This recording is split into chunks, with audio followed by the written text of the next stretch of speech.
बाबर को महिमा मंडित करते हैं, जो लोग औरंगजेब को महिमा मंडित करते हैं, जो उनकी तारीफ करते हैं, गद्दार वो लोग हैं। राणा सांगा कभी गद्दार हो ही नहीं सकता। अगर कोई महापुरुषों के ऊपर टिप्पणी करता है तो इसके लिए मैं सीधा एक ही बात कहूँगा कि जिस हिंदू का खून न खौला, खून नहीं वह पानी है। जो हजारों घाव लेके वो चलते थे, उनके शरीर पर हजारों घाव लगी रहती, हम लोग उसकी तारीफ करते हैं और आज उनके खिलाफ ऐसी बातें बोली जा रही। अकरणी सेना को तो अगर वो मिल गए तो उनको और भी जो है टार्चर करना चाहिए था। ये तो अच्छा हुआ कि वो मौके पर मिले नहीं। आप चाहे जो कहते रहेंगे जो है ये देश बर्दाश्त करता रहेगा, क्यों नहीं औरंगजेब पर कहते हैं। औरंगजेब को तो अबू आजमी ने कहा कि वो कुशल प्रशासक था। आप जो है जो इस देश के जो आक्रांता हैं, इस देश के अस्मिता के साथ जिन लोगों ने खिलवाड़ किया, उसको आप महिमा मंडित कर रहे हैं। ये मौसेरे भाई हैं। अगर रामजी लाल सुमन ने ऐसा बयान दिया राज्यसभा में तो सत्ता दल के नेताओं को रामजी लाल सुमन को वहीं ठीक करना चाहिए था। लेकिन ये छोड़ देते हैं जनता पर कि इनका एक माहौल बनता रहे, इनका वोट बैंक बनता रहे, बरमरे चाहे कन्या पंडित जी का संग बसता रहे। राजनीतिक दलों का महापुरुषों पर टिप्पणी करना एक आम बात हो गई है। अपने प्रतिनिधियों को खोल दिया गया है कि वोट किसी तरह से बटोर कर लाइए। अभी देखिए बॉम्बे में मुस्लिम आतताई औरंगजेब को जो है कुशल शासक बताया गया अबू आजमी द्वारा। एक विशेष राजनीतिक पार्टी के लोग ही इसमें विशेष रूप से संलिप्त हैं। अभी उसके बाद लखनऊ में रामजी लाल सुमन राज्यसभा सांसद के द्वारा राणा सांगा को गद्दार कहा गया। यहाँ तक अब राजनीति उतर आई है, इतनी गंदी राजनीति है। उसके बावजूद अखिलेश यादव द्वारा उनका समर्थन किया जा रहा है। करणी सेना के लोग विरोध कर रहे थे, उन पर लाठीचार्ज कर दिया गया। आखिर ये कब तक चलेगा? हमारे साथ कुछ अधिवक्ता हैं, इनसे जानने की मैं कोशिश करूँगा। सर क्या कहेंगे? देखिए, ये सस्ती लोकप्रियता पाने का स्टंट है।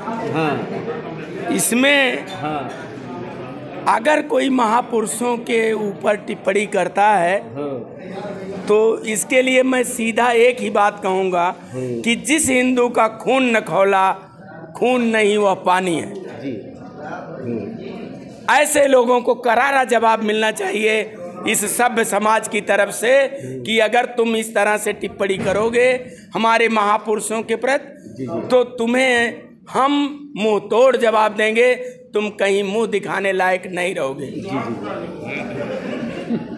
आप जिस तरह से पूरे देश में, हम किसी दल विशेष जात विशेष की बात नहीं करते, क्योंकि देश की आज़ादी के लिए सब ने अपना योगदान दिया है, लेकिन जो इस तरह से बातें आ रही हैं वो कतई बर्दाश्त के काबिल नहीं है। हमारा संघ, हम लोग भी इस पर अपना विचार बना रहे हैं कि ऐसे लोगों को हम मुंह तोड़ जवाब दें और उन्हें उनकी औकात बता दें। एक विशेष पार्टी द्वारा सपा के ही वहाँ सांसद थे अबू आजमी, उसके बाद यहाँ पर सपा के राज्यसभा के सांसद ये रामजी लाल सुमन, क्या इसके पीछे क्या मंशा आप पाते हैं? वही जो अभी राज कपूर सिंह ने कहा कि सस्ती लोकप्रियता, इसी वजह से और पेपर में, मीडिया में उनका नाम आता रहा है, इसलिए उन्होंने ऐसा किया।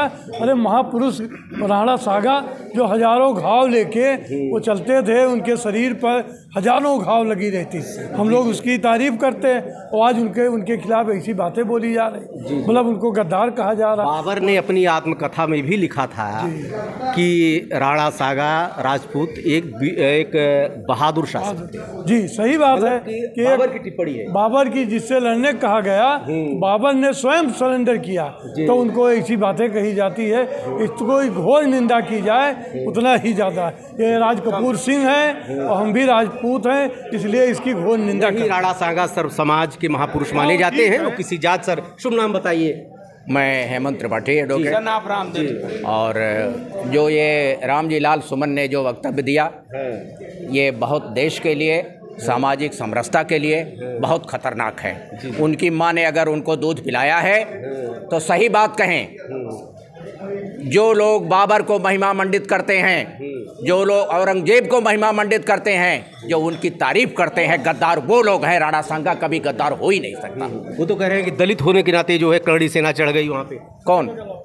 वो अखिलेश यादव। नहीं तो क्या ये सोच करके कहे थे मैं दलित हूँ, मैं चाहे जो बोलता रहूंगा लोग विरोध नहीं करेंगे? अरे वो कम हुआ। करणी सेना को तो अगर वो मिल गए तो उनको और भी जो है टार्चर करना चाहिए था। ये तो अच्छा हुआ कि वो मौके पर मिले नहीं। आप चाहे जो कहते रहेंगे जो है ये देश बर्दाश्त करता रहेगा। क्यों नहीं औरंगजेब पर कहते हैं? औरंगजेब को तो अबू आदमी ने कहा कि वो कुशल प्रशासक था। आप जो है जो इस देश के जो आक्रांता हैं, इस देश के अस्मिता के साथ जिन लोगों ने खिलवाड़ किया, उसको आप महिमा मंडित कर रहे हैं। देश के वो लोग गद्दार हैं जो इनको महिमा मंडित करते हैं। और राणा सांगा कभी गद्दार नहीं थे। आप इतिहास में जाइए तो कभी भी जो है कोई गद्दारी का प्रमाण राणा सांगा पर आज तक नहीं लगा। ये रामजी लाल जो सुमन है सापा के हैं ना, सापा तो हमेशा जो है देश के गद्दारों को महिमा मंडित की, देश के अत्याचारियों को महिमा मंडित किया। देश के जितने भी जो है निकृष्ट लोग थे सबकी तारीफ जो है सापा वालों ने किया। जी जी जी सर, क्या कहेंगे आप किस पर? इस राणा सांगा के ऊपर जो टिप्पणी की गई? देखिए, जब तक जैसे हम अधिवक्ता है, हमारी एक योग्यता है। जब तक राजनीतिक दलों में नेताओं के लोकसभा सदस्य, राज्यसभा सदस्य, विधानसभा सदस्य बनने की योग्यता नहीं होगी, जब तक इनकी योग्यता निर्धारित नहीं होगी, तब तक अयोग्य लोग आएंगे जीत करके और ऐसे उल्टे सीधे बात वो करते रहेंगे। जी जी। जब तक जानकारी किस विषय ना हो उस पर नहीं बोलना चाहिए। रामजी लाल सुमन का जो बयान है, मैं उस बयान से कतई सहमत नहीं हूँ। जी। रामजी लाल सुमन सस्ती लोकप्रियता हासिल करने के लिए उन्होंने ऐसा बयान दिया है। अब जैसे कहने की बात यह है कि सब ये मौसेरे भाई हैं। अगर रामजी लाल सुमन ने ऐसा बयान दिया राज्यसभा में तो सत्ता दल के नेताओं को रामजी लाल सुमन को वहीं ठीक करना चाहिए था। जी जी जी। लेकिन ये छोड़ देते हैं जनता पर कि इनका एक माहौल बनता रहे, इनका वोट बैंक बनता रहे, बरमरे चाहे कन्या पंडित जी का संग बसता रहे। मैं वही कह रहा हूँ कि जो सत्ता दल के नेता राज्यसभा में बैठे थे उसी वक्त रामजी लाल सुमन को मुंह तोड़ जवाब क्यों नहीं दिया? इसलिए नहीं दिया कि जनता में भ्रम की स्थिति पैदा रहे, जातीय संघर्ष होता रहे, हमारा वोट बैंक बना रहे। भाई आप किस लिए राज्यसभा में बैठे हुए हैं? अगर राणा सांगा के विषय में रामजी लाल सुमन ने गलत कहा तो राज्यसभा में बैठकर लोग क्या कर रहे थे? टाफी बिस्किट खा रहे थे क्या? ये सब नेता एक हैं, आप जान लीजिए पाठक जी। अभी इनका सबका वेतन बढ़ाने की बात आई, तुरंत सब एक सुर में ताली बजाने लगे। तो ये सब मौसेरे भाई जनता के लोग नहीं हैं। रही बात बयान की, तो मैं रामजी लाल सुमन के बयान से कतई सहमत नहीं हूँ। उनका बयान निंदनीय है और इसमें इनके खिलाफ माननीय उच्च न्यायालय, सर्वोच्च न्यायालय में सक्षम व्यक्ति जो हों, करणी सेना के लोग गए वहाँ, उन्होंने प्रोटेस्ट किया, अच्छा किया। उनको लोकसभा राज्यसभा सदस्यता से इनको बर्खास्त कराने के लिए प्रयास करना चाहिए और माननीय उच्च न्यायालय और हाई कोर्ट जा करके इनके खिलाफ कार्रवाई कराना चाहिए जो उन्होंने विवादास्पद बयान दिया है। जी, क्या कहेंगे, कितना इत्तेफाक रखते हैं? बहुत बढ़िया कहा हमारे छोटे भाई प्रदीप जी ने। मैं किसी पार्टी से नहीं बना हूँ। गलत जो भी करेगा हम उसको मुंह तोड़ जवाब देंगे, चाहे वो जिस पार्टी का हो।